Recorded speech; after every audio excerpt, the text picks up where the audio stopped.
Welcome back, everyone. Toys here, and I am back yet again to give you guys another news update. Today, we're going to be talking some of the newer McFarlane Toys' DC Multiverse figures. These aren't exactly brand new. They kind of sort of teased them in the last couple weeks. This is going to be a full wave. It's going to have a collective build figure, 4 figures in the wave, so not too shabby, kind of their usual MO. But as always, if you are interested in pre-ordering any of these figures where applicable, I will put links down in the description below. Amazon, Entertainment Earth, those are the sites I use. Those are the ones I recommend. So thanks for using my links in advance. They will definitely help the channel to grow. So to kick it off, this is basically DC Comics meets Game of Thrones in a way, and you'll soon see the collect-to-build figure if you don't already know the storyline.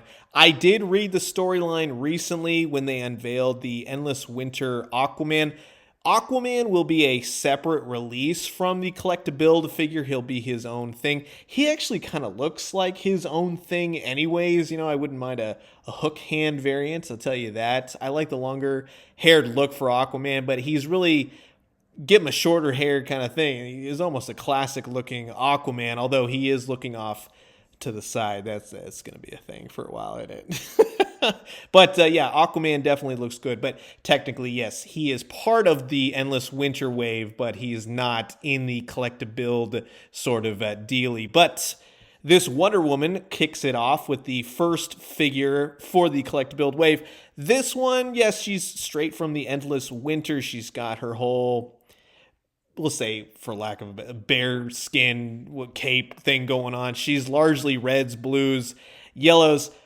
I'm not too sold. The colors look very popish. It looks like she should be muddled up a little bit more, and they're doing that weird sheath thing again where you can see the sword in the back. So not in any way, shape, or form my favorite look for Wonder Woman. This whole wave is kind of to me, if we're being 100% honest, more so because of the source material. I wasn't a fan of Endless Winter. I thought it was quite lackluster, and it really kind of fell short, especially at the end. I was like, oh, well, that was a quick fix, right? As I always say, it's always best to... you look at these pictures, but to reserve judgment until you have these in hand. And of course, Wonder Woman will come with everything you see here. Now, believe it or not, I know some of you are going to be shocked on this one. There is a Batman in this particular wave.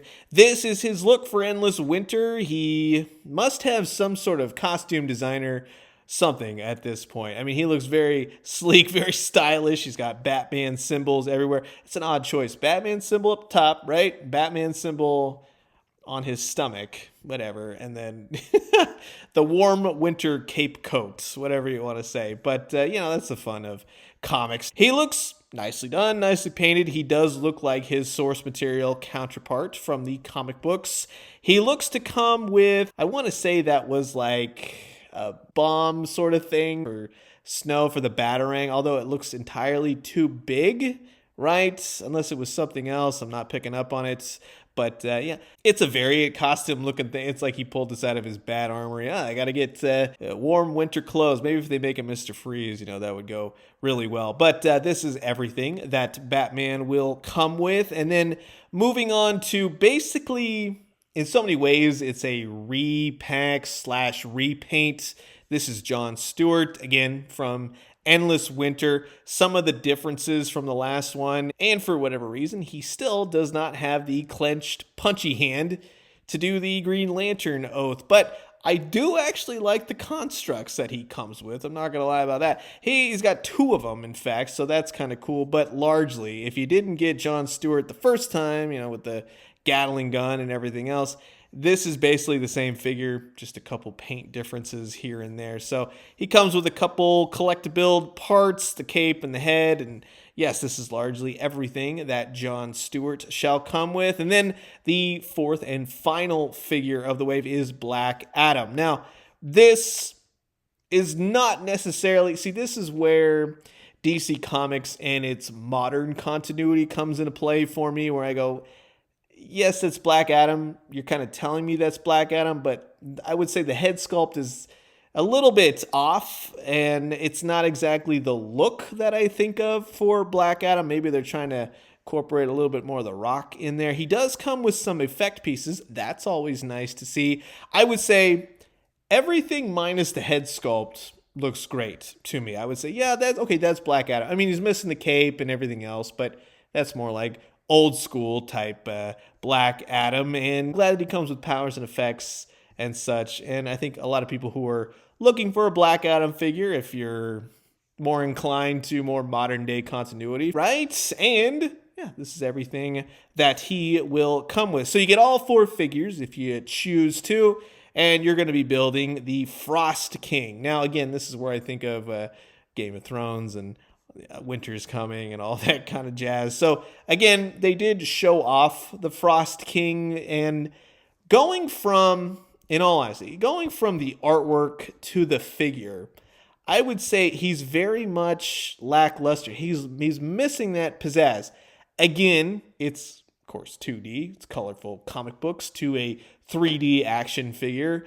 Reserve judgment for when it's in hand, but it's missing something. He looks largely plain in the figure, where there's so much color and so much action going on, especially in the face and the hair. It looks downplayed. And, not to spoil anything, but this is kind of like a construct of the actual Frost King who's buried in the...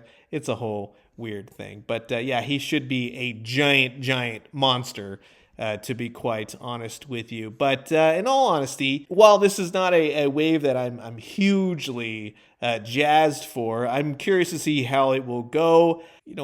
Actually, one thing I want to point out, some of the artwork and the covers, I think the artwork for the Endless Winter is really what stood out for me. That I wish was captured more with these particular figures. Yeah, you know what I mean? I like to see that sort of deal. But I am curious to know what you guys think about this wave. Have you read The Endless Winter? What did you think about it? And of course, what do you think about these figures? Comment below, let me know. Let's talk everything DC Multiverse.